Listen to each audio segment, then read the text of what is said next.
Estamos no interior da Amazônia brasileira. Nesta vasta região, que corresponde a quase metade do território nacional, ocorreu uma grande revolta popular desencadeada no mês de janeiro de 1835 e violentamente reprimida nos 5 anos seguintes. Esse conflito passou para a história com o nome de cabanagem, uma referência às pequenas cabanas de palha e madeira na qual viviam os caboclos daquela época e ainda vivem muitos ribeirinhos nos dias de hoje.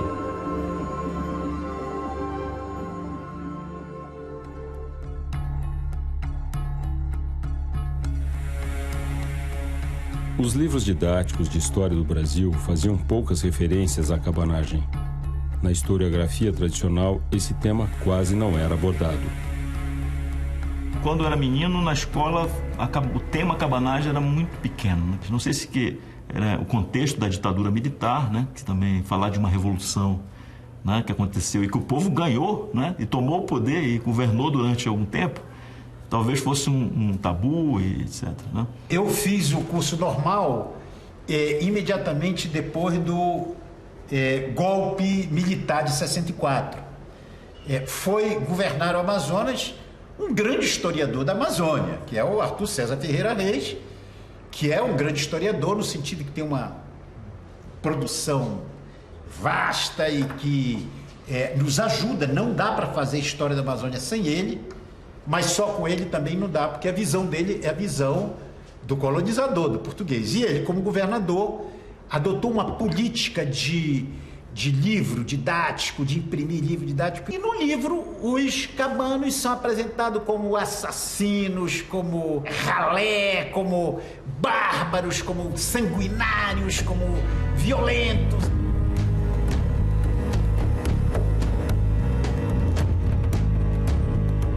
Recentemente, se passou a ter uma outra ideia sobre a cabanagem. Então, as pessoas passaram a ver que os cabanos foram os nossos antepassados, que os cabanos eram os moradores das próprias comunidades. Elas passaram a ter uma visão mais positiva e isso acabou estimulando ainda mais as pessoas a relatarem essas histórias. Mas dentro dessas releituras, talvez a inaugural que coloque o movimento cabano como extremamente importante é a Evolução Política do Brasil, de Caio Prado Júnior, né? Publicada ainda nos anos 30, onde é a primeira obra na qual o movimento cabano, e ele diz isso, né? Sai do pé da nota de rodapé e os populares passam a ganhar a primazia da condução de um processo.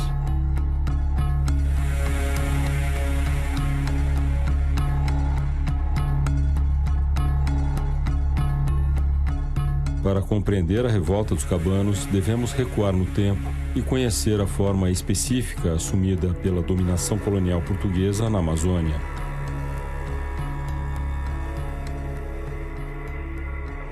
A Fundação de Belém é de 1616, fundado por um capitão português, Francisco Caldeira de Castelo Branco, com o objetivo de expulsar os outros grupos de europeus que estavam aqui. E, aos poucos, eles vão entrando em contato com os grupos indígenas. O principal, existiam muitos grupos indígenas aqui que falavam línguas diferentes, que tinham mitologias diferentes. Como se sabe, a colonização da região amazônica se deu orientada pelo curso dos principais rios. O Rio Amazonas, em primeiro lugar, como o grande eixo leste-oeste de ocupação, e os seus principais afluentes. Predominava a navegação fluvial movida ao braço humano, e os remadores eram indígenas. Os índios eram os pés e mãos dos brancos na Amazônia.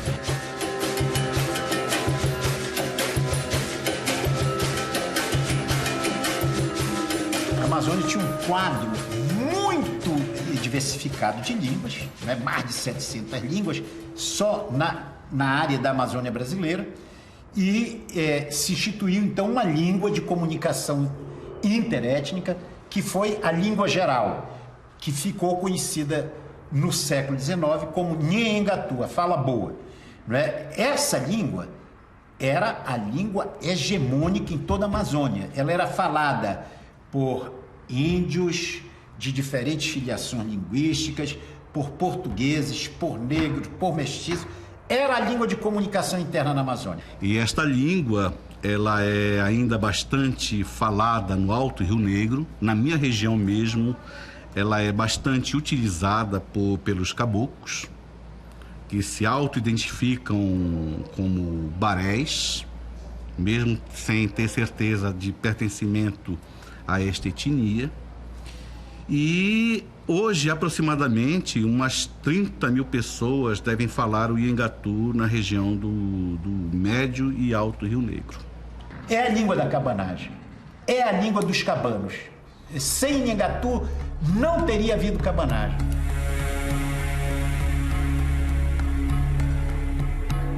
A América Portuguesa era formada por 2 estados, e não apenas um, como fomos levados a pensar. O estado do Brasil, com capital em Salvador. A capital muda para o Rio de Janeiro em 1763. E o estado do Maranhão e Grão-Pará, tendo como capital São Luís. Em 1737, a capital muda para Belém e ele passa a se chamar Estado do Grão-Pará e Maranhão. A fusão dos 2 estados só ocorre em 1774, tendo como capital o Rio de Janeiro. Belém já era uma cidade de porte e tinha uma relação direta com Lisboa, que não passava necessariamente pelo Rio de Janeiro. Importante dizer um fato que é desconhecido da grande maioria dos brasileiros. A Amazônia permaneceu separada do estado do Brasil por mais de 200 anos. Só que à medida que o tempo passa, o que era uma contingência administrativa e uma facilidade por conta da navegação, do acesso às marés, que permitiam uma viagem mais curta em direção à metrópole, saindo de São Luís em direção à metrópole, acaba tomando corpo e adquirindo uma nova dimensão. Olha, eu costumo dizer que não havia um Brasil. O que acontecia no Rio de Janeiro não se conhecia no Pará. Em 1822, por exemplo, a balança comercial paraense era favorável ao Pará, se vendia mais para Lisboa do que comprava de Lisboa. Em 1828, 20 anos depois da abertura dos portos, de uma média de 60 embarcações que chegaram aqui ao litoral de Belém, 2 ou 3 do Maranhão, 2 ou 3 do Rio de Janeiro, o restante Europa, Estados Unidos. Quando se diz assim, um grito do Ipiranga, proclamada a independência, não há esse Brasil imaginado e imaginário, não existia. O Brasil era um desconhecimento que somente a partir do segundo reinado é que progressivamente ele ia se revelando. A ideia de uma identidade nacional brasileira não existia, né? A gente sabe que essa noção não é construída do dia para a noite. Ela, de fato, começa a se solidificar nos anos 40 e se concretiza em 50 do século XIX. Em 20, as pessoas se perguntavam quem elas eram. Elas eram do Acará, elas eram de Belém, elas eram de todas essas localidades, onde elas tinham nascido, onde elas tinham família, onde elas tinham raízes. Só que não é tão fácil assim dizer de onde eram. Porque se eu era um comerciante, então eu estava em Belém, mas eu tinha uma rede de relações que me ligava ao mais profundo interior da Amazônia e ao mais alto comerciante inglês lá em Liverpool. A proclamação da independência do Brasil, feita por Dom Pedro no 7 de setembro de 1822, não foi percebida da mesma forma em todas as regiões do atual território brasileiro. No caso do Pará, se configurou a ideia de que não houve uma independência, mas uma adesão. Adesão já é outro conceito. Adesão ao quê? Adesão ao Brasil, à causa brasileira. A causa brasileira que era também a causa do filho do Dom João VI, que era monarca português. Então não era bem uma independência de Portugal, era uma adesão ao filho do rei português que estava não na Amazônia, mas no Rio de Janeiro. A forma como a independência chega nas províncias do Brasil é reconheço a autoridade e as propriedades daqueles que forem fiéis a mim e ao Império. Portanto, a estrutura do poder colonial português continua de pé e ela vai explodir lá adiante, a partir de 1835, na cabanagem.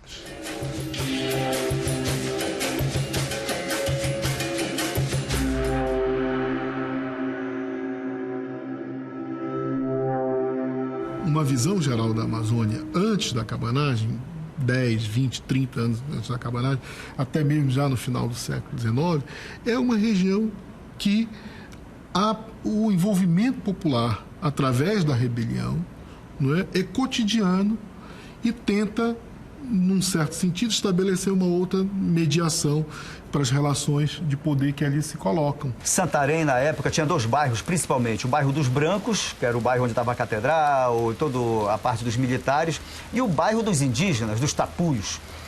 E esse bairro dos indígenas, dos tapuios, era uma rebelião só. Estava todo mundo o tempo todo querendo matar português. A palavra de ordem dos cabanos era morte aos portugueses.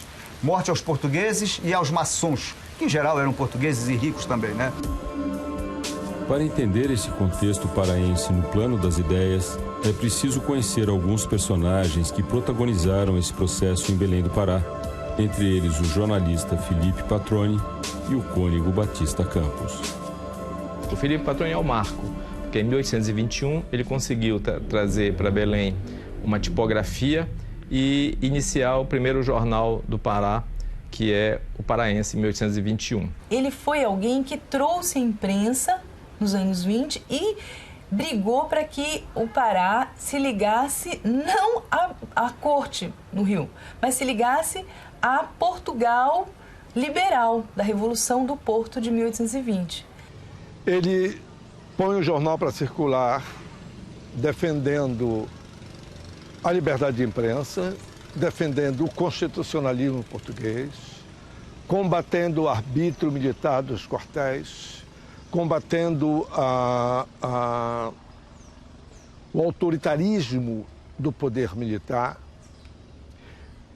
tendo em vista o seu projeto de poder, que é chegar justamente à presidência da província. O Felipe Patroni era uma pessoa polêmica porque pertencia à elite, mas queria um tipo de governo que não cabia naquela conjuntura. Se discutia muito se ele era republicano, se ele não era, tem muitas polêmicas sobre isso, mas ele sempre se colocou favorável à monarquia. Tem várias falas dele favoráveis à monarquia. Ele tinha um projeto político. Ele não acreditava mais na monarquia absolutista, tentou a monarquia constitucional como uma forma de manter o Pará numa condição privilegiada em relação ao resto do Brasil, porque só se entende a cabanagem a partir da divisão que o Brasil em 2. Não havia um Brasil, haviam 2 Brasis. Este conjunto de ideias, este conjunto de formas de pensamento que começa com Patroni, passaria a seguir para o cônego Batista Campos. O mesmo cônego Batista Campos que lá em 1835 estará presente na cabanagem. A Igreja Católica estava dividida no Pará por ideias opostas e conflitantes. De um lado estava o bispo Dom Romualdo Coelho, homem conservador de ideias ortodoxas. Do outro lado estavam alguns sacerdotes liberais, entre eles o cônego Batista Campos. Quem era esse Batista Campos? Ele era alguém que vem do interior, tem uma família consolidada, que tem bens, começa a crescer dentro do bispado, o bispo começa a dividir poderes para ver se ele não governa muito, mas ele cresce até o final do século XVIII, início do XIX, quando começa a turbulência política. E aí, então, as coisas começam a se separar. Ele estava para brigar com o bispo. Ele acaba assumindo o jornal do Felipe Patroni, a direção do jornal do Felipe Patroni. Ele foi o segundo editor do jornal. Ele estava para brigar com o bispo quando tem o famoso episódio da maçonaria. Ele tenta entrar, não consegue entrar, aí ele se alia ao bispo contra os maçons. Então, é uma figura contraditória também. Apesar da bula papal que ameaçava de excomunhão os católicos que participassem da maçonaria, Muitos padres e políticos brasileiros a ela aderiram na primeira metade do século XIX, pois os maçons tiveram um papel importante no processo de independência do Brasil. José Bonifácio era maçom. O padre Feijó também, e foi regente do Império durante a cabanagem. Batista Campos é considerado uma espécie de mentor da cabanagem. Morreu antes do movimento cabano, mas foi lido por grande parte da historiografia como o mentor das ideias, o mentor político da cabanagem. Embora tenha falecido poucos dias antes da eclosão da revolta, Batista Campos legou para os cabanos suas ideias liberais e seu exemplo de homem insubmisso e contestador. Eles estão agindo, ou eles agiram, em cima de um projeto de poder da elite a qual eles pertenciam. Não um projeto de poder de uma socialização deste mesmo poder no sentido de transformar a estrutura da sociedade amazônica que viveu a cabanagem até 1840. A adesão do Pará ao Império do Brasil foi acompanhada de vários tumultos e terrível repressão comandada pelo militar inglês John Grenfell, o que deixou muitos traumas na sociedade paraense nos anos seguintes. No início, Grenfell conseguiu a adesão das elites paraenses ao Império do Brasil de forma pacífica, em agosto de 1823, principalmente no que se refere aos comerciantes portugueses residentes em Belém. No entanto, nos dias seguintes, conflitos de rua surgiram entre os brasileiros nascidos na terra e os adotivos, isto é, os portugueses enraizados no Pará. Paralelamente, estourou um motim de soldados brasileiros descontentes no interior da tropa, no qual também existiam soldados portugueses. Grenfell reprimiu o motim e os tumultos de rua violentamente, fuzilando 5 paraenses em praça pública e amarrando o cônego e jornalista Batista Campos na boca de um canhão para que ele confessasse sua participação como cabeça no motim. Mais de 100 soldados insubordinados foram para a cadeia e 250 civis foram encarcerados em um navio conhecido como Brigue Palhaço. Jogaram cal nos porões onde os revoltosos estavam presos e praticamente todos morreram por asfixia.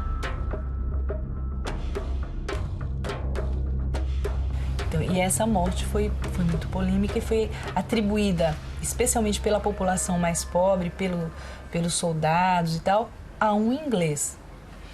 O ódio aos portugueses foi associado ao ódio aos estrangeiros. Isso foi muito importante para depois a gente entender o que vai acontecer na cabanagem, onde o ódio aos brancos foi mais generalizado. O massacre do Brigue Palhaço rompeu de modo definitivo a adesão inicialmente pacífica do Pará à independência do Brasil. A província viveria uma década de turbulência política, culminando com a cabanagem, movimento de revolta que explodiu 12 anos mais tarde. Estamos às margens do rio Guamá. Esse espaço foi um espaço cabano. Era uma região muito produtiva, principalmente com os engenhos de cana que nós tínhamos às margens do rio Guamá.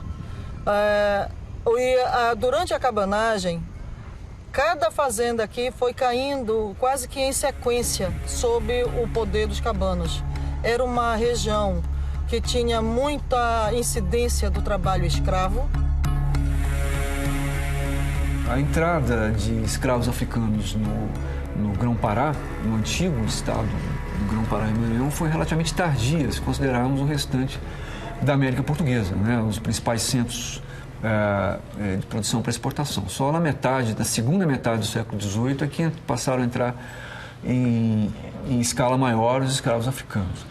Eles estavam ligados, esses escravos, sobretudo à produção agrícola. Mas quando a gente olha para Belém e arredores, não dá para pensar a cabanagem sem levar em consideração a forte presença negra, não é? E a ação centenária dos mocambos. Quer dizer, porque a luta dos negros pela liberdade no Pará, ela é muito anterior à cabanagem e ela transcende a cabanagem, vai além da cabanagem e vai além da abolição. A gente não tem só uma vertente, um objetivo. Vários objetivos se conjugam para reunir grupos diferenciados e lutar juntos em determinados momentos, e essas revoltas mudam de faceta ao longo do tempo. Então a cabanagem também ela tem essa característica. Então eu acho que o ideal não seria falar de a cabanagem, mas as cabanagens. A revolta dos cabanos ocorreu durante o período da regência. Após a abdicação de D. Pedro I, em 1831, em favor de seu filho, que então tinha apenas 5 anos de idade, o Brasil foi governado por regentes, conforme previsto pela Constituição de 1824. A regência foi um dos períodos mais agitados de toda a história brasileira e durou quase uma década. Estouraram graves conflitos naqueles anos. A Guerra dos Farrapos no Rio Grande do Sul, a Sabinada na Bahia, a Balaiada no Maranhão e a cabanagem no Pará. O país estava dividido em províncias e cada uma delas era governada por uma autoridade que tinha o título de presidente da província. Os membros da regência enviaram para Belém como presidente da província do Pará um homem chamado Lobo de Souza. Vulgarmente conhecido como um malhado, que ele tinha um fio, uma mecha de cabelo branco. Isso aqui era péssimo. Essas marcas no corpo, cicatrizes, para a maior parte da tradição amazônica, eram marcas que podiam ser demoníacas. Batista Campos publica no jornal um artigo polêmico também fazendo essa associação, falando do malhado, do malhado, do malhado. E o mais interessante é que quando vai para ser morto, que ele sobe na catedral e ele diz para todos: vocês vão matar quem? O governador Lobo de Souza? Aí quem o mata, que diz que é o Domingos 11, diz: não, nós vamos matar o malhado. Lobo de Souza se desentendeu com as elites locais e foi odiado pelo povo. Ele ordenou a prisão de vários líderes paraenses, dentre eles Félix Malcher. Quem era o Malcher? Malcher é uma figura muito interessante também, Félix Malcher. Ele era de uma família média, não era de uma família rica, mas ele casou com uma rica descendente dos Ambrósios, que era uma família dona de engenho e tal, na região do Acará. Então ele, ao casar, se tornou membro de toda essa rede de relações econômicas familiares que ligava os portugueses aos interiores da Amazônia. A tomada de Belém, 7 de janeiro de 35, tinha o mote de libertar o Malcher. Félix Malcher e os irmãos Antônio e Francisco Vinagre eram ligados à elite paraense e velhos companheiros do cônego Batista Campos. Devido à repressão desencadeada por Lobo de Souza, o cônego Batista Campos, que havia sido diretor do jornal O Paraense, acabou se refugiando na fazenda de Félix Malcher, no Acará, em 1834. Neste mesmo local, ele faleceu de uma infecção provocada por um acidente doméstico poucos dias antes da eclosão da Revolta dos Cabanos, em 7 de janeiro de 1835. Nesse dia, a grande rebelião foi liderada por Antônio Vinagre. Embora não tenha participado da cabanagem que nesse dia teve início, Batista Campos é considerado o mentor desse processo histórico, pois suas principais ideias nortearam a atuação dos primeiros líderes cabanos. Em janeiro, tinha uma festa, uma comemoração. E nessa festa religiosa, nessa comemoração, é que eles começaram a pensar que a cidade estava se enchendo de gente por conta da festa. Então, o Lobo de Souza foi avisado, estava no teatro até na noite anterior, no 6 de janeiro, e foi avisado que ia explodir alguma coisa no dia 7, que a cidade estava com uma movimentação muito estranha. Os rebeldes tomaram a cidade de Belém logo no primeiro dia da insurreição. Malcher foi libertado e assumiu o primeiro governo cabano. Francisco Vinagre foi nomeado comandante das armas. Esse foi o ponto de partida da maior insurreição de toda a história do Brasil. O presidente da província, Lobo de Souza, foi morto no primeiro dia da revolta e o vice-presidente também. Os cabanos mataram ainda o comandante das armas e o comandante da esquadra da Marinha.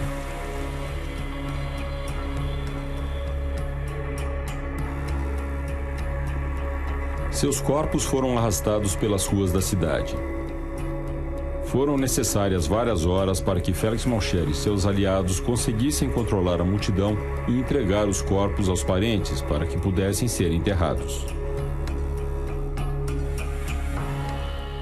A bandeira de luta de grande parte dos insurgentes naquele mês de janeiro resumia-se a morte aos portugueses e morte aos maçons.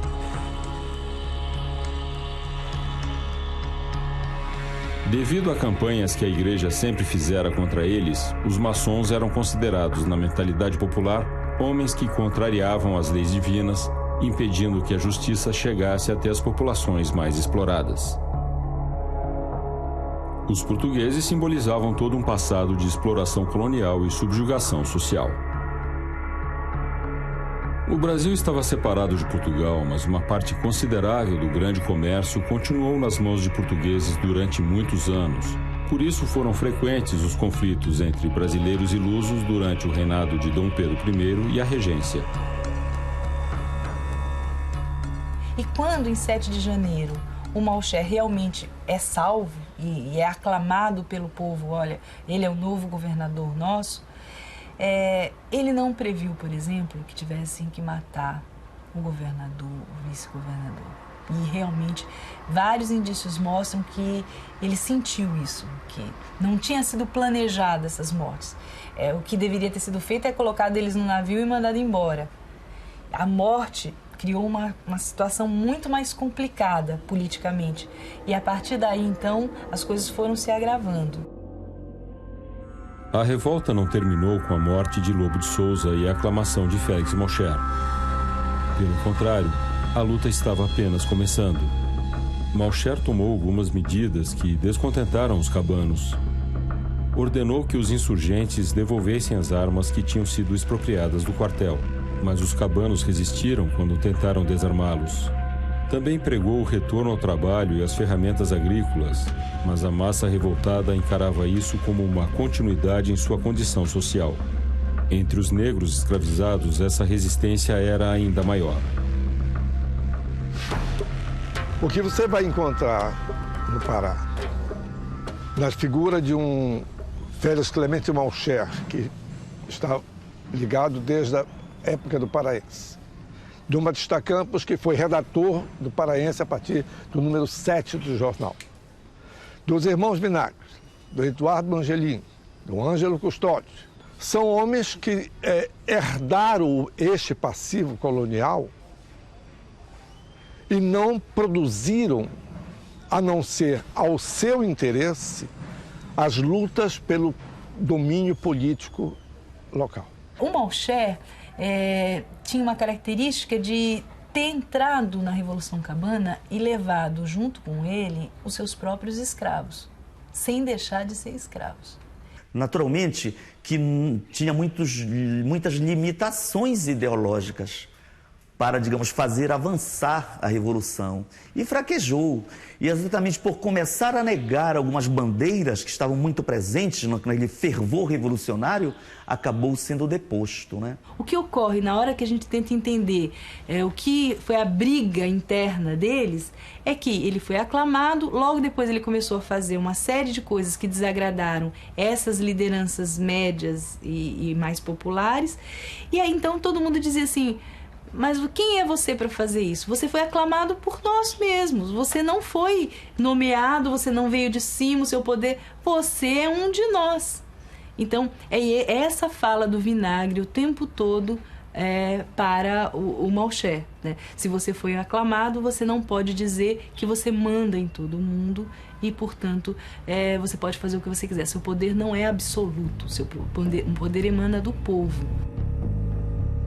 A tensão entre Félix Malcher e Francisco Vinagre aumentou tanto que, em determinado dia, acabaram se enfrentando fisicamente dentro do Palácio do Governo e quase se mataram.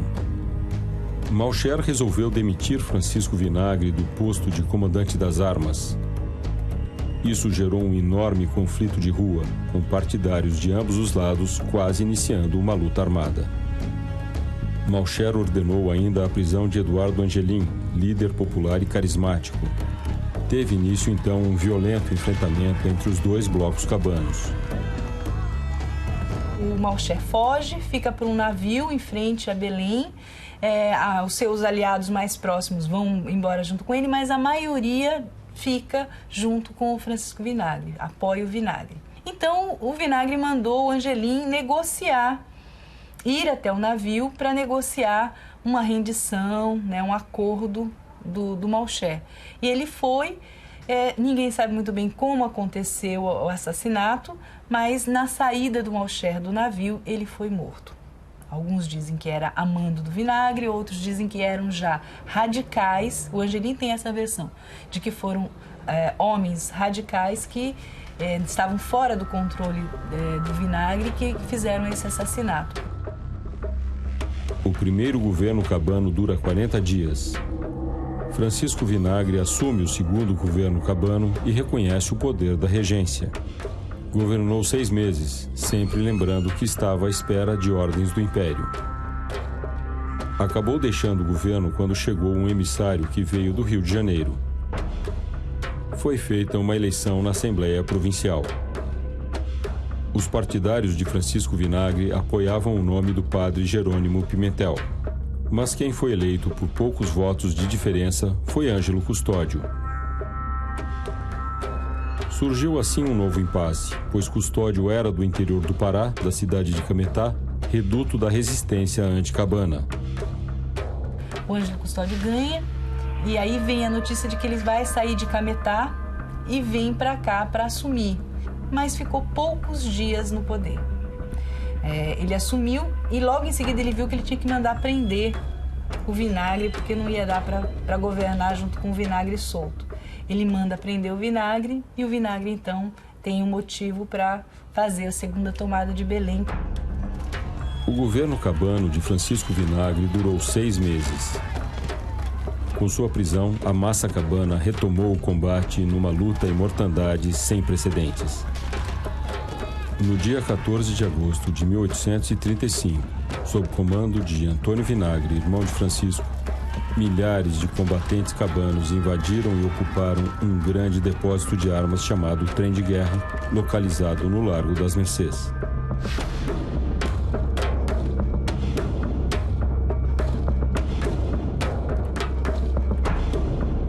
Durante o ataque ao Trem de Guerra, Antônio Vinagre foi atingido por um tiro e morreu. O comando foi assumido por Eduardo Angelim, que com apenas 21 anos se tornou o terceiro governador cabano. O Antônio Vinagre não consegue ver o terceiro governo, mas ele, na minha avaliação, é o principal responsável pela retomada do poder, né? Quando o Angelim assume o poder, ele assume em meio a um bombardeio em que franceses, portugueses e os brasileiros, as 3 esquadras mandaram bala para a cidade.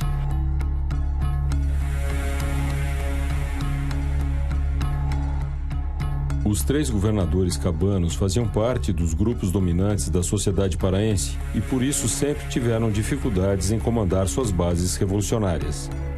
Isso porque os interesses entre comandantes e comandados eram conflitantes. Quando Angelim assumiu, essas lideranças radicais também se tornaram radicais por conta desse contexto todo que se vivia, né? Muitos vinham do interior, eram descendentes de escravos, descendentes de povos indígenas. Isso, o trabalho de algumas pessoas já começou a rastrear. Tá? Então, o que é mais interessante a gente perceber é que, embora existisse uma liderança que era do Angelim, ele não dava conta mais de toda essa gente que ele tentava convencer no interior e que aqui ele não conseguia controlar. Vários líderes negros ou índios mais radicais foram punidos severamente pelos governantes cabanos, dentre eles o célebre Joaquim Afonso, oficial negro de uma milícia rebelde formada por mais de 500 homens que exigia a libertação de todos os escravos. Joaquim Afonso foi fuzilado em frente ao Palácio do Governo por ordens do governador Eduardo Angelim, que ele ajudara a chegar ao poder. Desde o século XIX, os registros nos dão conta de que O próprio Angelim, que é tido como um dos mais populares dos líderes da cabanagem, tinha muita dificuldade de se relacionar com as comunidades negras, com as populações negras. Pelo contrário, se relacionava como um senhor de escravos com ela. Enquanto os líderes cabanos enfrentavam suas contradições internas, as forças repressoras se organizavam sob o comando do brigadeiro Soares de Andréa, homem fiel ao Império. Sua estratégia visava eliminar as forças cabanas que se encontravam nas áreas do interior e isolar completamente a cidade de Belém, que estava nas mãos dos insurgentes. O objetivo era provocar o caos e a fome na capital. O Andréa conseguiu o feito de praticamente isolar. Em janeiro, fevereiro de 36, não chegava nada e não saía nada de Belém sem que as esquadras soubessem. Isso deixou as tropas do Angelim numa situação muito delicada. Muitos cabanos começaram a saquear armazéns em busca de alimentos, saindo em canoas cheias para longe de Belém, o que aumentava ainda mais a falta de alimentos na cidade. No meio desse caos, começou uma epidemia de varíola. Diante dessa situação insustentável, Angelim decide abandonar Belém com a esperança de se unir aos cabanos do interior da província. O governo cabano de Eduardo Angelim durou 8 meses. O Angelim, ele é capturado, ainda demora uns meses, mas ele não consegue chegar ao Médio Amazonas de fato, ele é capturado, é trazido para Belém, tem uma rápida passada por Belém e é enviado praticamente imediatamente para o Rio de Janeiro. A ordem do André era que essas grandes lideranças não ficassem em Belém. E que as lideranças que eram consideradas médias, assim, que vinham do interior, fossem presas numa corveta, nunca aportassem, nunca chegassem em terra. Uma situação realmente revolucionária configurou-se durante esses últimos meses no Pará, pois os dirigentes cabanos não conseguiam mais governar e na base da sociedade a radicalização era cada vez maior. Com a prisão de Angelim, o movimento cabano foi derrotado em Belém, mas não se extinguiu. Segundo o historiador Domingos Antônio Raiol, a cabanagem alastrou-se pelo Pará fora como fogo em relva ressequida.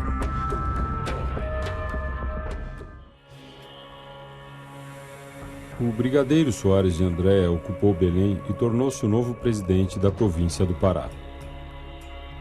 A repressão aos cabanos na cidade de Belém e áreas próximas fez com que o movimento insurgente se alastrasse por rios cada vez mais distantes da capital do Pará, obtendo em alguns lugares apoio de povos indígenas, como foi o caso dos Mura. Os negros de alguns quilombos aderiram à revolta. Os soldados de algumas guarnições também, e inclusive pequenos comerciantes e alguns políticos locais. Os cabanos começaram a tomar o poder em inúmeras vilas e pequenas povoações do interior, num movimento descentralizado e sem direção única.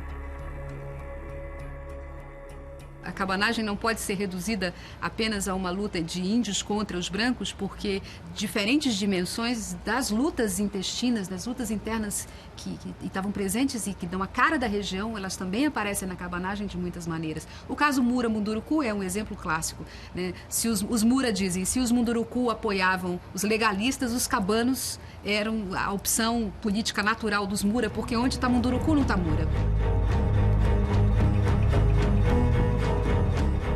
A flecha do Mura era tão veloz que quando atirada, né, ela conseguia atravessar um boi, pra você ter uma ideia, de tanta velocidade que era. Os Mura eram especialistas em táticas de ataque que eram mortais, eram chamadas, enfim, mais modernamente poderiam se chamar de táticas de guerrilha. Eles conseguiam enterrar grandes toras de madeira apontadas, né, nessa forma assim de trincheira, aonde a água passava por cima. E aí quando vinham os navios, né, tocavam nessas madeiras e furavam os barcos. E aí o pessoal chegava com as canoas e eliminava os soldados. Os Mura descobriram muito rapidamente que a pólvora molhada não funcionava, então as pequenas embarcações se aproximavam, né, dos barcos com as tropas, jogavam água, né, nos suprimentos e conduziam essas canoas meio perdidas, os barcos da legalidade meio perdidos, conduziam para os igarapés, para os igapós, onde os Mura atacavam das árvores.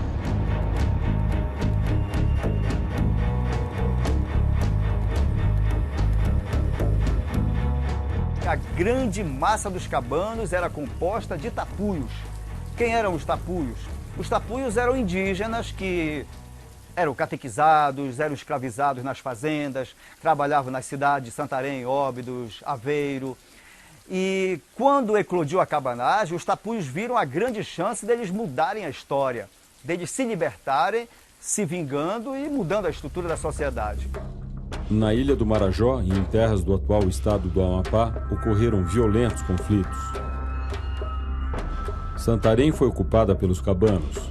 Manaus aderiu aos revolucionários sem resistência. Existem vários líderes que ainda hoje são lembrados no interior da Amazônia, né? E além do Apolinário Maparajuba, que foi o grande líder lá de Cuipiranga, que foi morto numa batalha aqui em Manaus, um outro líder muito lembrado é Jacó Patacho. Quem era o Jacó Patacho? Era um rebelde por natureza, um líder entusiasmado, cheio de esse senso de justiça, que ele veio de Belém, junto com um outro tapuio, que era o fiel escudeiro dele, e por onde eles passavam, eles iam libertando negros, escravos, índios, matavam os portugueses na espada, e os negros e os indígenas libertados amarravam as suas canoas atrás da canoa do Jacó Patacho com as outras canoas de gente que já havia sido libertado. E dizem que quando a esquadra do Jacó Patacho se aproximava das fazendas, era um terror, porque os fazendeiros viam aquilo que era uma enfiada de canoa, e os homens ficavam apavorados, principalmente os brancos que escravizavam os negros. A violência durante a cabanagem foi praticada não só por aqueles que comandavam a repressão, mas também por cabanos que se vingavam de alguns proprietários de escravos. Alguns historiadores analisaram detalhadamente processos judiciais instaurados contra revoltosos após o fim da cabanagem e constataram que, de fato, a violência não estava compartimentada em apenas um dos lados do conflito. A documentação que fala do Cuipiranga anuncia rituais de violência específicos para o Baixo Amazonas. Uma morte com a retirada de órgãos, uma morte com a retirada da pele. Mulheres e crianças eram poupadas por esses cabanos. Então, mais ainda, você vê tanto que uma família que foi apreendida e levada para o Cuipiranga, o marido e a esposa foi presa junto com o marido na embarcação, ficou 3 dias no Cuipiranga, o marido foi assassinado dentro desse contexto, desses rituais que eu apresentei, e a mulher foi levada de volta para a cidade, de volta para a casa dela. Os moradores viram que era um momento propício de ter aquela justiça e, para alguns, de fazer vingança também. Daí a forma como os cabanos reagiram contra os portugueses, seus algozes, e a vontade de fazer uma sociedade diferente. Você veja que, por exemplo, o Miguel Apolinário Maparajuba, ele era um cristão, ele conhecia a Bíblia, tanto conhecia que ele usava trechos da Bíblia para animar os seus rebeldes, os seus liderados. Então esse senhor, ele era motivado por ideais indígenas, nativos, e também por ideais europeus. Então, juntando isso, ele queria uma sociedade melhor. Quando ele dizia meus irmãos, ele realmente acreditava que era possível uma sociedade na Amazônia onde as pessoas fossem irmãs umas das outras, né? Índios, negros, brancos inclusive. Nem todos os episódios ocorridos durante a cabanagem foram violentos. O melhor exemplo aconteceu com o Comando Cabano do Baixo Amazonas, que era liderado por Francisco Bernardo de Sena, homem negro de fala fácil e alfabetizado, o que era raro em 1836. O Francisco Bernardo de Sena circula com seus homens na cidade de Manaus, faz um levantamento da força militar disponível e, finalmente, quando ele resolve desembarcar na cidade, ele desembarca com 800 homens e toma a cidade sem derramar uma única gota de sangue e sem disparar uma única bala. As reivindicações dos cabanos eram simples: queriam liberdade e que a província fosse governada por um brasileiro nato, compenetrado de seus deveres e que fizesse a felicidade da província. De uma forma muito inteligente, muito diplomática também, ele chama membros da Câmara para assumir determinadas tarefas no comando da cidade. É importante dizer que até a crônica, isso dura cerca de 6 meses, e até a crônica mais oficial que trata desse período reconhece que o Francisco Bernardo de Sena foi um dos dirigentes da cidade mais ilibados e que tratou com extremo cuidado os dinheiros, os negócios públicos e especialmente os recursos públicos. Ou seja, aqueles homens que eram tratados como acelerados, bandidos, malfeitores, na verdade, ao assumir o comando da cidade de Manaus, é dito e havido como um dos seus melhores administradores. Com a tomada de Manaus, o movimento cabano alastrou-se como fogo em relva ressequida pelos rios Negro e Solimões até as fronteiras do Peru, Colômbia e Venezuela. Mas as oligarquias locais logo organizaram uma forte reação. No Rio Negro, a onda anticabana foi desencadeada por Taqueirinha e Bararoá, 2 homens extremamente truculentos e cruéis. Os rebeldes que caíssem nas mãos de Taqueirinha ou de Bararoá tinham a vida perdida, pois eles não faziam prisioneiros e, em nome da legalidade, cometeram os mais bárbaros crimes. Os Muras sabem que foram eles que colocaram um fim nas atrocidades do Bararoá, e os Muras têm consciência e fazem questão de dizer isso. Enquanto a repressão liderada por anticabanos locais se alastrava nos rios Negro, Solimões e Amazonas, a partir de Belém, o brigadeiro Soares de Andréa enviava barcos de guerra para as mais remotas localidades onde ainda existisse alguma reação por parte dos cabanos. Uma simples suspeita de que os caboclos e tapuios de algum pequeno povoado de ribeirinhos fossem simpatizantes da cabanagem já era suficiente para que começasse a fuzilaria contra seus moradores, inclusive mulheres e crianças. Às vezes, os militares sequer desciam das embarcações, atirando sobre os ribeirinhos de forma indiscriminada.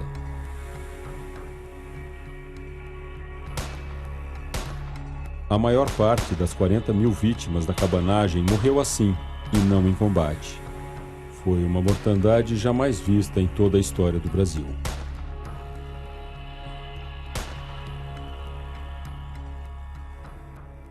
Depois da cabanagem, a gente foi caçado, perseguido, as casas eram queimadas, né? Onde tinha a aldeia era queimada e matavam as pessoas. Os próprios moradores de Vila Franca, de Pinhel, de Cuipiranga, eles dizem numa só voz que depois da cabanagem acabou tudo. Os moradores tiveram que fugir para se esconder nos buracos, na mata, nos troncos de árvores. Sumiram na mata, porque ficar na beira do rio era muito perigoso, né? As forças da repressão passavam. Então a gente sofreu isso e a perda maior foi a língua materna, que foi proibida de ser falada. E aí por que parou de falar? Porque assim, as mães tinham medo de ensinar as crianças, né? E as crianças aprendendo a falar, iriam falar na frente dos guardas, etc., dos soldados, e seriam mortos. Então isso passou a ser passado de pai para filho, não falar mais a língua, né? O maior número de mortos, com certeza, foi de índios, tapuios e caboclos. Ou seja, esses agrupamentos humanos que tinham uma tradição amazônica e que sofreu enormemente aí com as perdas em vidas. A cabanagem foi um processo desigual, heterogêneo, que assumiu formas diferenciadas nas muitas regiões amazônicas pelas quais se alastrou. Existe uma discussão enorme entre historiadores, sociólogos. Aqui mesmo na Amazônia existe uma tradição polêmica para decidir se foi uma revolta, se foi uma revolução, se foi... que tipo de classificação a gente pode dar para a cabanagem. Eu acho que ela foi tudo isso ao mesmo tempo, dependendo do momento e dependendo dos grupos dos quais nós estamos nos referindo. A derrota cabana, ela não significou, digamos, o fim dos sonhos cabanos. Ela se afirma e ela tem continuidade de outras formas, em outras formas de resistência, mas ela continua muito viva na memória e no coração do povo paraense. Eu acho que a cabanagem nunca passou. A cabanagem não morreu. Eu diria que a cabanagem nem é um movimento do século XIX. É um movimento contínuo que está associado ao presente. Porque os cabanos eram homens e mulheres que se fizeram respeitar. Numa época de escravidão, de muita violência, eles ousaram sonhar com uma sociedade diferente. E eles foram à luta.